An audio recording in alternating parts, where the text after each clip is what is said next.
One of the biggest reasons quality improvement projects fail is not because the ideas are bad, not because the employees resist change, not because management doesn't care about quality, but because the quality manager cannot speak the language of money. Imagine walking into the boardroom with a proposal to automate a process, reduce the defects, introduce artificial intelligence, or implement ISO 9001 improvements. You passionately explain the benefits, you talk about customer satisfaction, you discuss compliance, you describe reduced errors. Then the finance director asks one simple question: how much money will this save us?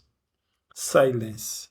Your brilliant idea suddenly loses power because executives don't invest in improvements, they invest in returns.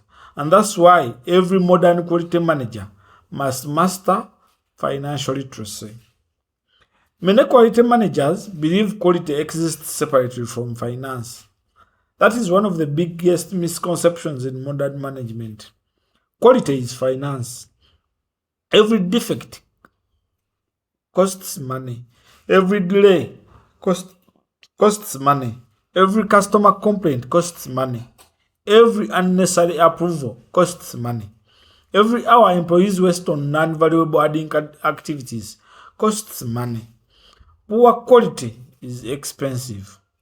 Very expensive that the famous quality guru Philip Crosby once said, quality is free. At first glance, that sounds impossible. How can quality be free?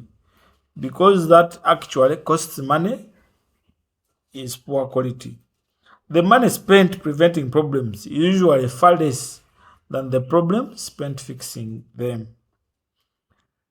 The hidden cost of poor quality. Most organizations only see obvious costs: refunds, repairs, rework, rejected products, warranty claims. But these are only the visible part of the iceberg. Below the surface lies more bigger problems: lost productivity, employee frustration, delayed products and processes, customer dissatisfaction, reputation damage, lost opportunities, poor decision making, excess inventory, multiple approvals, manual paperwork. When quality managers calculate these hidden costs, they suddenly transform quality discussions into financial discussions, and the executives listen differently. The language of executives. Executives rarely ask, is this process better? Instead, they ask, is it worth investing in? Notice the difference. They are not questioning quality, they are evaluating investment. That means quality managers must answer questions like, what is the return on investment? What is the payback period? What are the annual savings? How much waste will be eliminated? How much additional revenue will this create? What risks are reduced?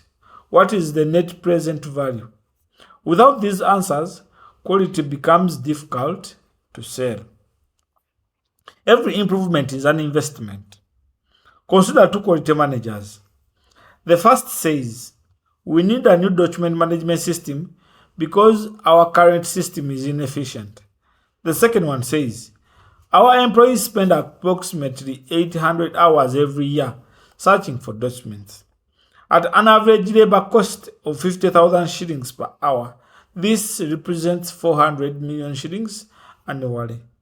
The proposed system costs 100 million shillings and is expected to reduce document search by 75%.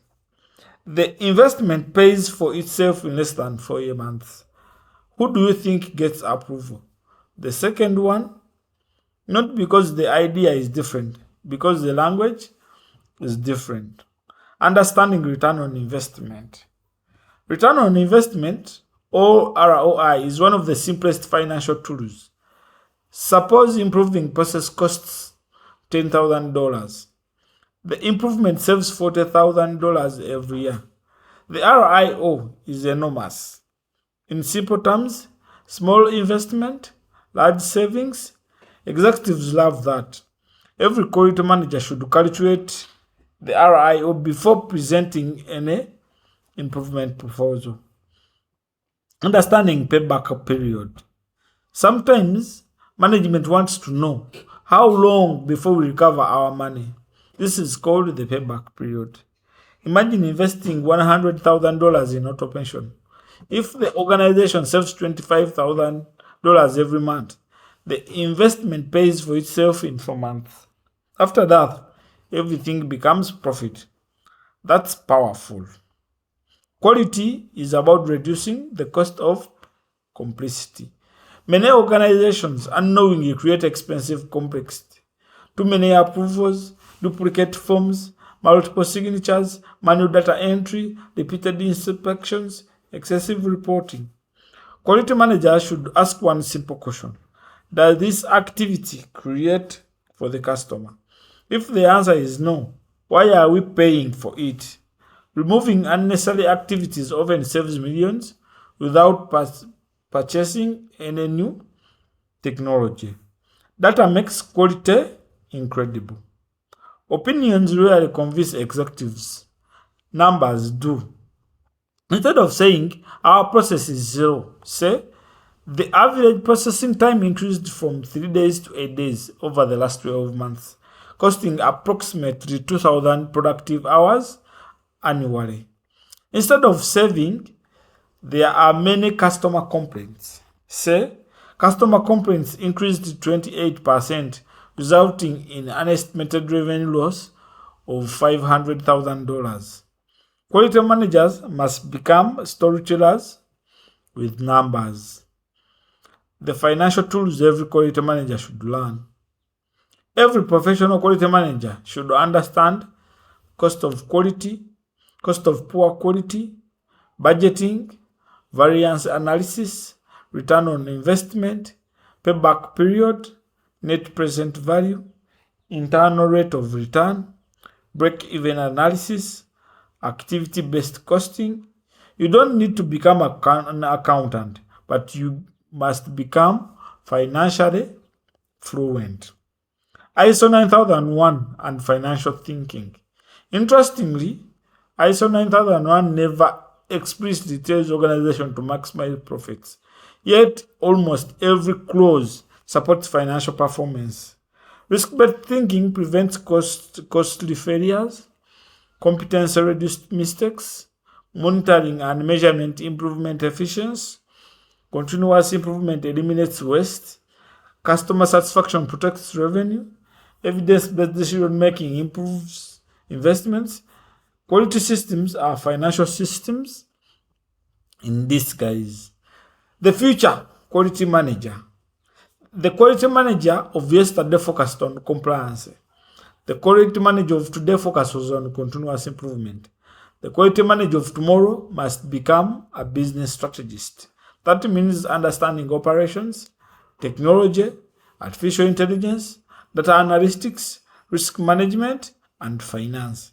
The future belongs to professionals who connect quality with business value.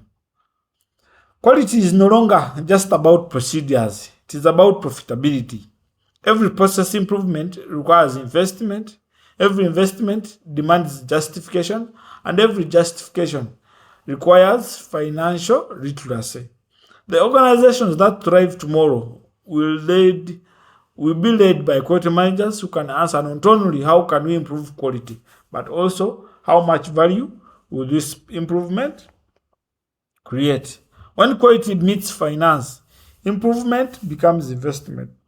Investment becomes growth, and eventually growth becomes competitive advantage.